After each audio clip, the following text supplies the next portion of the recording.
You know what? I wonder if our next guest has thoughts about this. I bet our next guest does, because he knows a thing or two about the 80s and the 90s and pretty much like... And the everythings. Every decade. Get this. He was offered many roles. You know him from so many things. He was offered the role of Maverick in the hit movie Top Gun. But turned it down. Okay. He also turned down Charlie Sheen's role in Wall Street. Wow. As well as Michael J. Fox's role in Back to the Future. But we are so happy that he did not turn down some incredible roles, like roles in Full Metal Jacket, Married to the Mob, Oppenheimer, and of course, Stranger Things. These days, he is starring in his most important role as an activist, doing his best to help preserve the planet. And you can see this on full display in his latest short film, Ripple Effect. Oh my goodness. Please welcome actor, filmmaker, conservationist, the one and only Matthew Modine. Yay!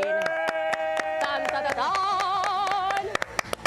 So good to see you again. Thank you, Marisol. Thank Hey, you, Jake. welcome. You're a tall fella, aren't you? Hey, he is. Wow, look at that. How you feeling? I feel good. Yeah? I'm a little tired, but I'm good. You've been around the world and Yeah, yeah. Okay. Well, thanks for making time for us. I'm happy to be here. We were talking about the 80s and things our parents said back then. Catchphrases that you could get away with back then. We never get away with now. It's 10 o'clock. Do you know where your children are? The television commercial. Do you remember that? Yeah. Can you imagine your child being out till 10 o'clock today? They called child services That's and right. have you arrested. If you didn't know, they needed a commercial. That's how careless parents were back then. They had to remind them to keep track of their kids. Yeah. That's right. That's Yeah. right. Nice. So we mentioned all the films you were in, and we want to talk about Ripple Effect. I did not realize I've known you for forever, and I mean this, that I'm getting so much street cred with my children for sitting next to you. Oh, good. Can we talk about these roles that you turned down? Sure. Why? Why did you turn down Wall Street? Back to the Future, all these films. Wall Street was a simple one. Oliver Stone wouldn't let me read the script, and you can't say yes to something unless you know what it is you're saying yes to. Wow. He gave me a scene or two, and it just wasn't enough. I said, I'll just wait till the script is done, and he got really angry, and that was the end of that. So I can't say I turned that one down. It was a mutual Good for you, though. separation.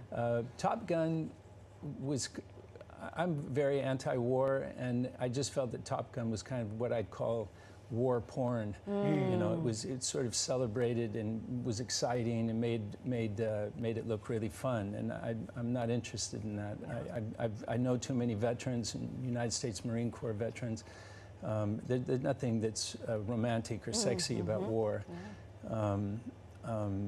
And what was the other one? Oh, Back to the Future. Back to the Future. You know, I'm kind of like a Labrador. You know, I'm a Labrador, maybe a puppy Labrador back then.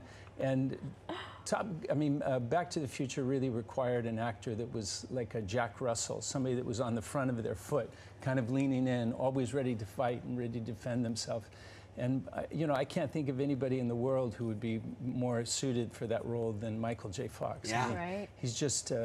You know, he's a lovely man, and it was just perfect. Yeah. You know, I wasn't right. It's so interesting to hear you talk about not thinking Top Gun was a good fit for you because of how you felt about war, and then thinking about Full Metal Jacket, which was obviously one of the most iconic war films, but obviously an indictment. You know, it didn't glamorize or glorify that kind of stuff. Yeah, it's an interesting film because it doesn't take a stance either way. It just presents something. You know, it's like it allows you to look at something and you make up your mind and you decide what you think is right or what is wrong. But it aligned. I grew up with the Vietnam War. It was something that was on television all the time. Then my oldest brother Mark joined the Navy and became a swift boat guy. My brother Michael, my sister Elizabeth, and my brother Russell all participated. You know, they joined in the Navy. And so the war came home, and then so it was something that I was always trying to understand. I made a film called Birdie, which is you know, before we had the term post-traumatic stress. So that was Birdie with Nicolas Cage, and Streamers that Robert Altman directed, which was also And you also worked with Altman on Shortcuts. Shortcuts. Well done. Great film. Good job, JT. Thanks. That's why we bring him around. He's our LexisNexis. He's our Google. He's our human Google. Now, interesting. So all your siblings served in the Navy. They were in... Yeah, my uncle was a B-17 pilot. Made a movie called Memphis Belle, and I was the captain of a B-17. So I was doing what my uncle did in real life. He did 17 combat missions before he got shot down over France, almost lost his right arm. I wore his dress uniform in the film. It was a great honor to represent him and that generation of young men that fought in the Second World War. My father was in the Merchant Marine because he had bad vision. He got wounded badly in his, also his right arm in the elbow. How did you not go into the service? Well, the war was finished when it came to my time. So I went to college. I studied oceanography and astronomy. And then I came to class one day and my oceanography teacher was crying and I said, what happened? What's wrong? And he said, forget it, man. He said, at any moment the oceans are going to die. And I thought, what happened? I was a surfer and I was just in the water and it didn't show any sign of dying, but he was talking about runoff from farms, factory discharges, testing bombs, the nuclear bombs in the ocean. Yeah, if he was alive today, he'd be suicidal because of the acidification of the ocean, the garbage that's in the ocean, the plastics that are in the ocean, microplastics. Yeah. Well, and you've sort of got the intersection of your, obviously, of your film career and your film expertise and oceanography with Ripple Effect. Can you tell us a little bit about the short film? What was the impetus behind it? Obviously, the needs to heal the ocean. Yeah. Yeah, well, so when I went to school, the reason I studied oceanography was because I wanted to be like Jacques Cousteau and sail around the world and, discovering things. When I came to New York City, my wife introduced me to a book that Jacques Cousteau had written called The Cousteau Almanac. And he would present an issue, a problem that was existing on the planet, and then said, here's people that are working to solve those problems, and here's ways that you can get involved. And I always thought that that was really important. It's no point in pointing the finger and saying this is bad. That you say, okay, you recognize the problem and say, what can I do to fix it? That's what we have to do as a nation. It's what we have to do as a citizen of this planet, is to identify things that are not working and say, how can I make, what can I do to solve that problem? What can I do to be a good steward of the planet?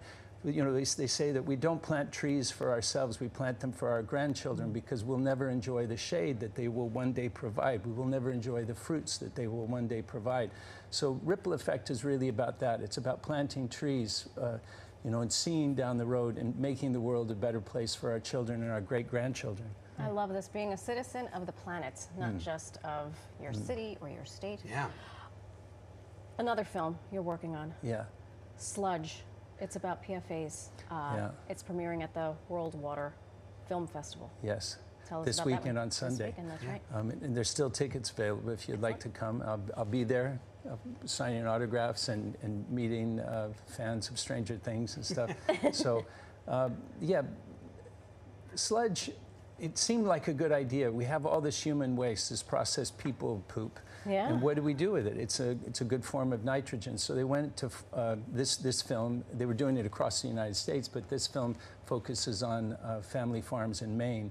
And so they had all this sludge, human waste, and said, can we go out into your farm and spread it? And the farmers thought, great, I'm getting nitrogen. It'll be great for the grass, great for the cows.